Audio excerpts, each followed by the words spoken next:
Good morning students. आज आपकी science की क्लास है। आज हम अपना चैप्टर नंबर 2 कंप्लीट करेंगे, जो एनिमल्स एंड देयर अडेप्टेशन हम लोग पढ़ रहे थे। आधा पढ़ा था हमने, और काफ़ी बच्चों से मैं अभी भी कहना चाहूँगा कि आप लोगों के कॉपीज़ नहीं आ रही है अभी। जो भी आप लोग काम दिया जाता है उसका PDF बना के आपको हमें भेजना होता है, वो आप नहीं भेज रहे हैं, जिसकी वजह से आप लोगों की अटेंडेंस नहीं लग रही है। तो अगर उससे आपके मार्क्स रिपोर्ट कार्ड में कम आएंगे तो फिर आप उसको बाद में चेंज नहीं करवा पाओगे। तो अगर बेहतर होगा, अगर आप लोग काम कर रहे हैं तो अटेंडेंस के लिए उस काम को PDF बना के भेजें। तो इसकी कंटिन्यूशन देखते हैं। हमने ये पढ़ लिया था और अब हम इनके खाने पीने और हाइबरनेशन के बारे में पढ़ेंगे।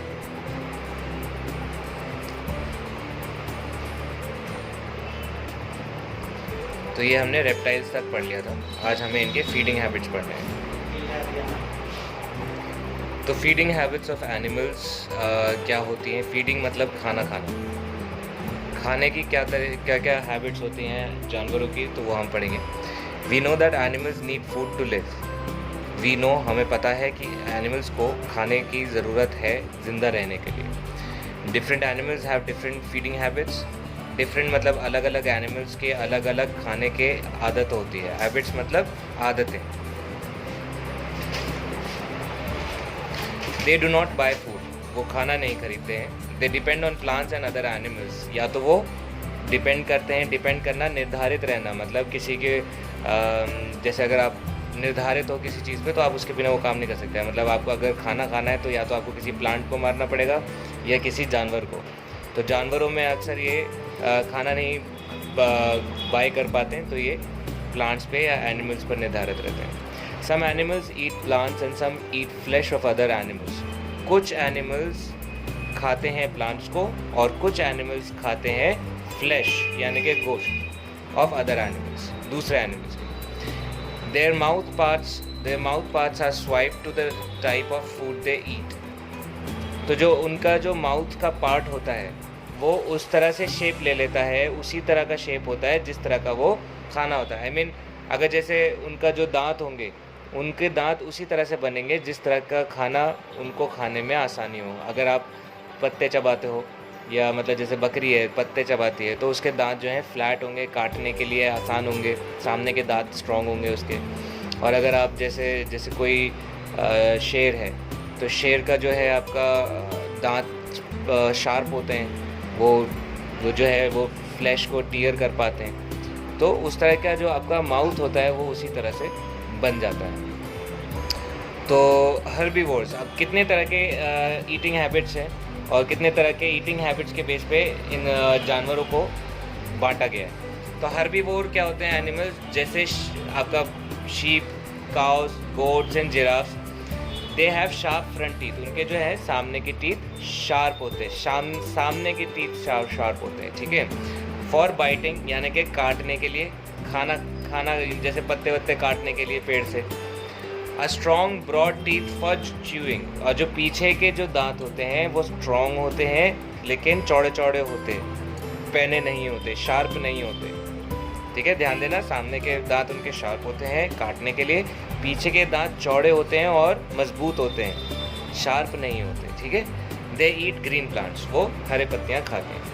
कार्निवोरस क्या होते हैं? जैसे lion, tiger, cat. They have sharp teeth. जैसे इनके क्या है? शार्प यानी कि पैने दांत होते हैं। Pointed and curved front teeth to chew the flesh and bones. तो इनके जो फ्रंट टीथ होते हैं पॉइंटेड होते हैं, इस तरह के इनके दांत होते हैं आगे के। आपने भी देखा होगा, ऐसे इनके दांत होते हैं ताकि ये अपना मांस को या उसको फ्लैश को अच्छे से खा सकें। तो they feed on flash of other animals. वो किस पे फीड करते हैं? दूसरे जानवरों के फ्लैश पे। तो flesh eating animals are called carnivorous. यहाँ पे दिख नहीं रहा है, हम दूसरा फोटो निकालते हैं। तो यहाँ पे लिखा है फ्लैश ईटिंग बर्ड्स। ओके, तो जो बर्ड्स फ्लैश खाती हैं, यहाँ पे नाम लिखे हुए हैं। ईगल हो गई, आपकी काइट्स हो गई, वल्चर्स हो गई। They have strong sharp hooked beaks and clause. तो इनके दांत कैसे होते हैं? इनका मुंह कैसा बना होता है? ऐसा बना होता है, ठीक है। इनके दांत तो नहीं होते, बट इनके जो चोंच होती है वो दांत का ही काम करती है। तो ये इस तरह की चोंच से वो अपना जो है मांस फाड़ पाते हैं। ठीक है, इनकी चोंच कैसे होती है, देखो अब बाकी जो चिड़िया आप देखते हो, कबूतर आप देखते हो, इनकी चोंच ऐसी होती है ये, बट मांस नहीं फाड़ पाते। बट जिनको मांस फाड़ना होता है उनकी चोंच ऐसी होती है। ठीक है, तो ये इस तरह के बर्ड्स कौन कौन है, एक आपका ईगल है, आपका काइट है और vulture. Omnivores eat both plants and flash of other animals. Omnivores क्या होते हैं, वो बोथ प्लांट्स भी खाते हैं, फ्लैश भी खाते हैं एनिमल्स का। हैंस यानी कि मुर्गियाँ आर ओमनिवोर्स। हैंस जो होती हैं वो मांस भी खा लेते हैं और दाने भी खा लेती हैं, तो इन्हें ओमनिवोर्स कहते हैं। ये बर्ड है ओमनिवोर बर्ड। इंसान भी ओमनिवोर होते हैं क्योंकि इंसान फ्लैश भी खा लेता है और प्लांट्स भी खा लेते हैं। They eat seeds as well as worms. तो जो मुर्गियाँ होती हैं वो सीड भी खा लेती हैं और कीड़े भी खा लेती हैं। Human beings are also known as omnivores. जैसे कि मैंने आपको बताया ह्यूमन बींग्स भी ओमनिवोर होते हैं। Although some people do not eat meat, जबकि कुछ लोग मीट नहीं खाते, वो उनके इच्छा के ऊपर है। खाने को सारे इंसान जो है मीट खा सकते हैं, लेकिन जो लोग नहीं प्रेफर करते हैं, नहीं खाना चाहते हैं, वो नहीं खाते हैं। ठीक है, रोडेंट्स। अब रोडेंट क्या होते हैं, रोडेंट आपके होते हैं चूहे, जो छोटे छोटे जैसे बिल में रहने वाले जो आपके छोटे छोटे जानवर होते हैं, चूहे, चचुंदर, ये सब आपके जो है रोडेंट्स होते हैं। ये रैबिट आपका रोडेंट होता है, माइस यानी कि चूहा, स्क्विरल आपका रोडेंट होता है। Have small and sharp front teeth. इनके जो आगे के जो दांत होते हैं, जैसे ये मान लो ये गिलहरी है, ठीक है, बिल्ली ज़्यादा लग रही है बट ये गिलहरी है, तो इसके दांत कैसे होंगे, आगे के ऐसे दांत होते हैं इनके। देखिए अगर आपने कभी देखे होंगे, आगे के 2 दांत बाहर निकले हुए होते हैं। ठीक है, तो ये जो है आपकी रोडेंट होते हैं। ठीक, दे नो सीड्स एंड फ्रूट्स। तो ये जो खाना जो खाते हैं, आपने देखा होगा ये चबाते नहीं हैं, ये कुतरते हैं, है ना। इनको अगर जैसे आपने देखा हो कि गिलहरी अगर कभी मूंगफली खाएगी तो वो चबाती नहीं है उसको, वो उसको कुतरती है, तो उसको हम यहाँ बोलते हैं know. They know seeds and fruits, वो बीज को और फ्रूट्स को नो करते हैं। माइग्रेशन, अब हमने पढ़ा फीडिंग के बारे में, ये तो था अब तक जो हमने पढ़ा फीडिंग, लेकिन अब जो हम पढ़ने वाले हैं वो है माइग्रेशन। तो माइग्रेशन का क्या मतलब होता है, एक जगह से दूसरी जगह पर जब बहुत सारे पंछी मूव करते हैं। जैसे यहाँ पे सर्दी है, ठीक है, अब सर्दियों में जो यहाँ पक्षी रहते थे वो अब दूसरी जगह जाके रहेंगे जहाँ पे सर्दी उनको मिलेगी। तो इस पूरे मूवमेंट को, एक जगह से दूसरे जगह को, सारे पक्षियों के जाने को क्या कहते हैं, माइग्रेशन कहते हैं। कभी आप देखना ऊपर आसमान में सारे पक्षी झुंड बना के एक साथ उड़ रहे होते हैं, ठीक है, तो ये पक्षी काफ़ी दूर दूर से भी आए हुए होते हैं, कुछ पक्षी ऐसे भी घूमते हैं। लेकिन जब ये सारे के सारे पक्षी जब एक जगह से दूसरी जगह घूम जाते हैं खाने की तलाश में, या मौसम की तलाश में, या रिप्रोडक्शन की तलाश में, तो उसको आप माइग्रेशन कहते हैं। तो आगे पढ़ते हैं। The mass movement of some birds and animals over thousands of miles to avoid harsh winter is called migration. तो यहाँ पे माइग्रेशन के लिए सिर्फ एक ही रीज़न लिखा हुआ है, विंटर। तो इन्होंने कहा है मास मूवमेंट क्या होता है, जैसे जब सारे एक साथ, ठीक है, जब बहुत सारे एक साथ कोई काम करते हैं तो उसको मास बोलते हैं। तो the mass movement of some birds and animals, कुछ जानवर या कुछ पक्षियों का mass movement over thousands of mile, जब वो हज़ारों मील, हज़ारों किलोमीटर कवर तय करते हैं, टू अवॉइड हार्श विंटर, सर्दियों को अवॉइड करने के लिए। किसको अवॉइड करने के लिए, सर्दियों को, क्योंकि जो पक्षियाँ होती हैं वो अक्सर जो है उनकी बॉडी, हमने पढ़ा है, हल्की होती है, उनकी बोन्स हल्की होती हैं और ये ज़्यादा अपने आप को कवर नहीं कर पाती हैं, ठीक है। तो सर्दियों में पक्षियों के लिए जीना रहना मुश्किल होता है। तो जब यहाँ पे सर्दियाँ बढ़ जाती हैं तो यह हज़ारों मील, हज़ारों किलोमीटर तय करके दूसरी जगह जाके बैठती हैं जहाँ पे उन्हें गर्मी मिल सके। तो इस पूरे उसको माइग्रेशन कहते हैं। The animals migrate to warmer places to find food and breeding grounds and to avoid the harsh winter conditions। तो जब एनिमल्स जो होते हैं वो गर्म प्लेसेस पे भी इसलिए जाते हैं ताकि उनको रिप्रोडक्शन कर सकें और हार्श विंटर यानी कि जो कड़ी सर्दी होती है उससे वो बच सकें। The Siberian crane migrates to India. They fly 9,000 kilometers to India in winter and fly back to Siberia when summer starts। तो एक क्रेन है जिसका नाम है Siberian crane. They fly 9,000 meters to India, यानी कि वो 9,000 किलोमीटर इंडिया तय करके आती है इंडिया जाने के लिए। ठीक है, मैं आपको दिखाता हूँ साइबेरिया कहाँ है और इंडिया कहाँ है। तो ये जैसे आपका वर्ल्ड मैप है और यहाँ पे आप देख सकते हो इंडिया है, साइबेरिया इधर है। तो ये यहाँ से लेके उड़कर आती है ये पंछी इधर इंडिया में। ठीक है, प्रॉबेबली ये सर्द एरिया से आती है, तो ये प्रॉबेबली हिमालय की तरफ जाती होंगी क्योंकि वहाँ पे भी उनको ठंडा मौसम मिल जाता है। बाकी इनके बारे में आप थोड़ा और जान सकते हैं। बट साइबेरिया यहाँ है आपका रशिया में, और यहाँ से आप इंडिया यहाँ पे आपका साउथ में, मतलब साइबेरिया के। तो इतना बड़ा जो रास्ता है ये उड़कर 9,000 किलोमीटर उड़कर आती है। ये देखिए, ये साइबेरियन क्रेन की फ़ोटोज़ हैं। अगर कभी आप ऐसा कोई पंछी उड़ते हुए देखो तो समझ जाना ये साइबेरियन क्रेन है। ठीक है, आगे बढ़ते हैं। Monarch butterflies fly all the way from Canada to warmer Mexico in winter। तो ये मोनार्क बटरफ्लाई है। तितली आपने देखी होगी, छोटी सी तितली होती है, कितना ही उड़ पाती होगी, लेकिन ये कनाडा से मेक्सिको तक उड़ती है। अब अगर आप देखना चाहते हो तो मैं आपको दिखाऊं। कनाडा ये रहा आपका, ये कनाडा है, और यहाँ से उड़ के तितली जाती है पूरा अमेरिका पार करके आपका मेक्सिको में, और आपका मेक्सिको है यहाँ पे, यहाँ पे। ठीक है, तो यहाँ से लेके यहाँ तक एक पक्षी उड़ के जाता है, पक्षी कह रहा हूँ सॉरी, एक तितली कनाडा से लेके मेक्सिको तक उड़ के जाता है, इसका नाम है मोनार्क आपका। और ये मान लो आप पूरा इंडिया, इसमें इंडिया का अगर आप पूरा कवर करो तो आप यहाँ से अगर यहाँ तक भी एक आइडिया लो तो करीबन डबल इंडिया के 2 चक्कर मारेगा तो जाके ये यहाँ पहुँच पाएगा, यहाँ से यहाँ तक।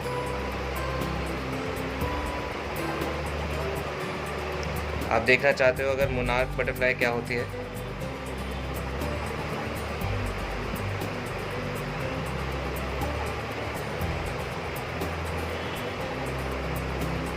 ये आपकी मोनार्क बटरफ्लाई है। तो इस तरह की बटरफ्लाइज तो हमने भी देखी हैं इंडिया में, बट हाउएवर इसमें इतनी सारी स्पीशीज़ होती हैं कि इसमें पहचानना मुश्किल है। तो अगर आप इस तरह के आप कभी बटरफ्लाई देखो तो आप याद रखना कि एक मोनार्क बटरफ्लाई होती है जो कनाडा से लेके मेक्सिको तक उड़ के जाती है, छोटी सी तितली। Some seals and whales swim from Alaska to south Pacific to spend the winters. तो कुछ सील्स होती हैं, सील्स मैं आपको दिखाऊंगा थोड़ी देर में। अलास्का से लेके आपका साउथ पैसिफिक तक तैर के जाती हैं सिर्फ विंटर स्पेंड करने के लिए। तो अगर आप देखना चाहते हो तो जो आपकी वेल है और सील है वो यहाँ से अलास्का से, ये आपका नॉर्थ अमेरिका का पार्ट है। ये नॉर्थ अमेरिका है, हमने कनाडा देखा था अभी, ये अलास्का है। तो अलास्का से यहाँ से कहीं से स्टार्ट होती होंगी सील और वेल, यहाँ से तैरते हुए वो इधर साउथ पैसिफिक तक तैरती हैं, जो कि आपके ऑस्ट्रेलिया के इधर राइट में पड़ता है। तो ये नीचे यहाँ तक तैरते हैं विंटर्स बिताने के लिए। ये आपकी सील्स होती हैं, सी लायन, सील, इन्हें यही कहते हैं।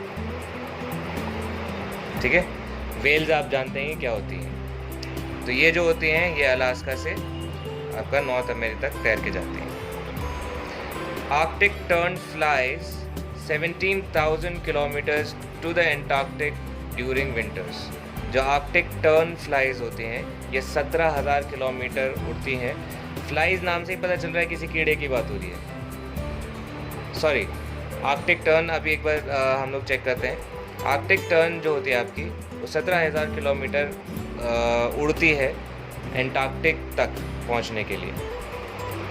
तो ये आप देख सकते हैं ये आर्कटिक टर्न है, ये छोटी सी बर्ड है और ये 17,000 किलोमीटर तय करके उड़कर आती है आपका एंटार्क्टिक पहुंचने के लिए।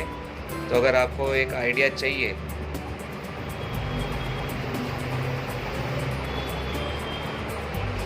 आर्कटिक आपका ऊपर होता है वर्ल्ड में और एंटार्क्टिक आपका नीचे होता है। ये आपका एंटार्क्टिक हो गया, ठीक है। ये जो आप देख रहे हो ये एंटार्क्टिक है। तो बेसिकली ये इतना छोटी सी ये जो आपकी बर्ड है ये उड़ के जाती है नॉर्थ पोल से साउथ पोल तक, सिर्फ सर्दियाँ बिताने के लिए। आगे बढ़ते हैं। Some whales migrate from north pole at the beginning of winters to warmer places. कुछ वेल्स हैं जो नॉर्थ पोल से तैर कर और गर्म जगहों पे जाते हैं। लोकस्ट अटैक हुआ था अभी, आप जानते हो, कुछ आपने टिड्डों का अटैक हुआ था, तो उनको लोकस्ट कहते हैं। Are harmful destructive insects. तो वो क्या होते हैं, हार्मफुल होते हैं और वो जिन पे भी आते हैं वो तबाही मचाते हैं। मतलब क्रॉप्स ख़राब कर देंगे, गेहूँ अनाज ख़राब कर देते हैं और किसी चीज़ पे लग जाए तो वो उसे ख़राब कर देते हैं। They migrate in swarms. तो वो स्वॉर्म क्या होता है, जो इनके जो छत्ते मतलब इनके जो आपके ग्रुप होते हैं इकट्ठा, इनको स्वॉर्म कहते हैं। कि अकेला आपने लोकस्ट उड़ते हुए नहीं देखा होगा। आपने जब अभी अटैक हुआ था दिल्ली में भी लोकस्ट का, तो इनका पूरा जैसे झुंड होता है उसको स्वॉर्म कहते हैं। And destroy standing crops. तो जो भी क्रॉप्स इनके सामने खड़े होते हैं उसको डिस्ट्रॉय कर देते हैं, ख़राब कर देते हैं। तो ये हो गया माइग्रेशन। तो अभी हमने आज दो चीज़ें पढ़ी हैं, एक आपका फीडिंग हैबिट्स और माइग्रेशन, और अब आपका लास्ट रह गया है हाइबरनेशन। तो हाइबरनेशन के बारे में भी हम थोड़ा सा आज पढ़ेंगे। हाइबरनेशन का मतलब होता है जब कुछ जानवर ऐसे होते हैं जो सर्दियों में सोने के लिए चले जाते हैं और 5-5, 6-6 महीने तक सोते ही रहते हैं जब तक सर्दियां नहीं ख़त्म हो जाती। देखो, सर्दियों से लड़ने के हर जानवर के अपने तरीके होते हैं। कुछ जानवर उड़ के या तैर के दूसरे ठंडी जगहों पे या गर्म जगहों पे पहुंच जाते हैं, और कुछ जानवर जो हैं जैसे कि हमारा भालू वो सो जाता है कम से कम 5-6 महीने के लिए। जैसे ये जो बर्फीले भालू जो होते हैं, ये उनकी बात हो रही है। In hibernation some animals sleep through cold weather. तो जो एनिमल्स होते हैं वो ठंडे वेदर में, अगर 3-4 महीने, 4-5 महीने, 6 महीने, जितने भी महीने के लिए कोल्ड वेदर होगा उतने महीनों के लिए ये स्लीप करते हैं, यानी कि सो जाते हैं। तो इस काम को क्या बोलते हैं, hibernation. This sleep is not like normal sleep. ये एक नॉर्मल स्लीप की तरह नहीं होती where loud noises can wake you up. कि अगर आपने कोई शोर मचाया, आपने हल्ला मचा रहे हो उसको उठाने के लिए, तो कि वो उठ जाएगा। तो वो ऐसी नींद नहीं होती कि जो आराम से टूट जाए। ये बहुत गहरी नींद होती है जो आप आराम से नहीं तोड़ सकते।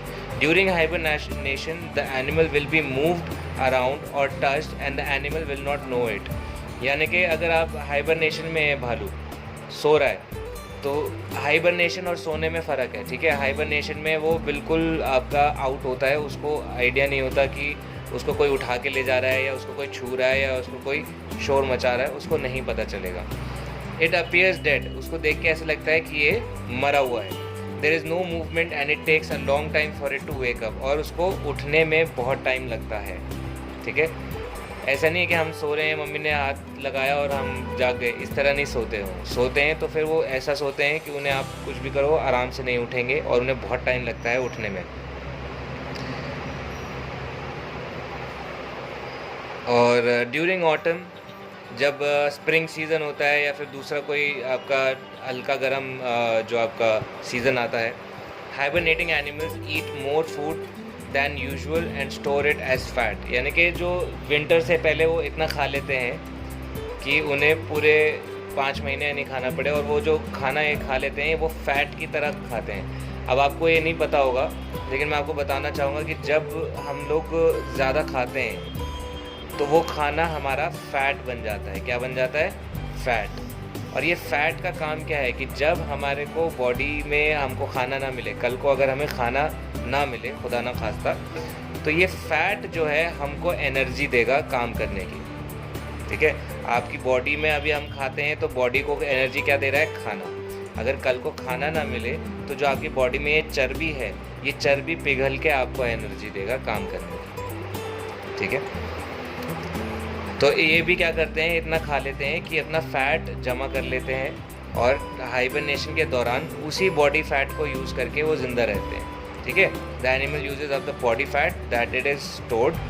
Snacks, lizards, bears and squirrels are some animals that hibernate during water. तो भालुओं के अलावा स्नेक्स यानी कि सांप, छिपकली, आपने भी देखा होगा छिपकली हमें पूरे साल नहीं दिखेगी, कभी कभार सीज़न में दिखती है। भालू और गिलहरियाँ तक जो है हाइबरनेट करती हैं विंटर्स में। ठीक है, तो ये हो गया हाइबरनेशन। अब यहाँ पे मेरे ख्याल से आपका चैप्टर ख़त्म हो गया है और अब हमको थोड़े से क्वेश्चन आंसर देख लेने चाहिए कि कौन कौन से हमने छोड़े थे।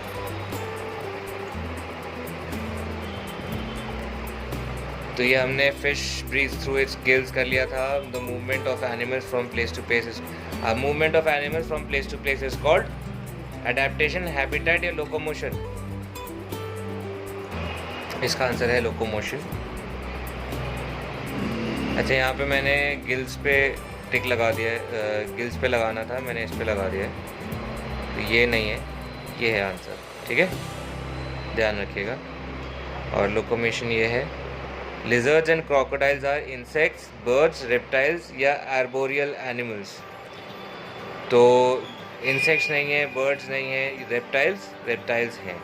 ठीक है, रेप्टाइल्स कौन होते हैं? जो रेंगते हैं। Most insects have 5 legs, 6 legs, 7 legs, 8 legs। तो हमने पढ़ा हुआ है 6 legs होते हैं। Lion and tiger are carnivorous, omnivorous, herbivorous या रोडेंट्स।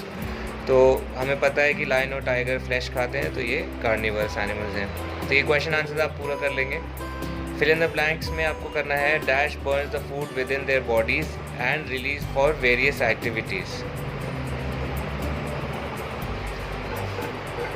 तो इस क्या बर्न करता है बॉडी के अंदर फूड ताकि हमको एनर्जी मिले? Oxygen. Earthworm breathes through its skin. Birds, reptiles and mammals breathe with the help of, ये किसके हेल्प से सांस लेते हैं? लंग्स के हेल्प से सांस लेते हैं। Some animals eat plants and some animals eat animals, flesh of other animals. I'm sorry.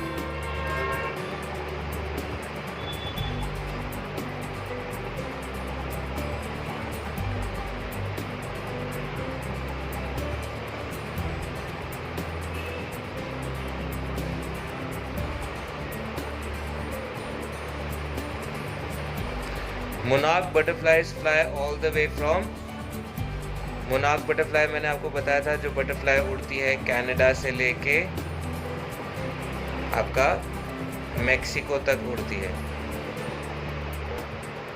ठीक है। और हार्मफुल डिस्ट्रक्टिव इंसेक्ट्स, कौन से इंसेक्ट्स है जो हार्मफुल है, डिस्ट्रक्टिव है? मैंने आपको बताया था, अभी दिल्ली में भी अटैक हुआ था इनका, लोकस्ट अटैक। तो ये लोकस्ट हैं टिड्डे, नॉट एग्जैक्टली टिड्डे बट ये थोड़े अलग तरह के होते हैं, ब्राउन कलर के होते हैं। एक बार आप गूगल कर सकते हो इसको। Animals need to breathe to get carbon dioxide या फिर ऑक्सीजन लेते हैं animals. A baby frog breathes through its gills.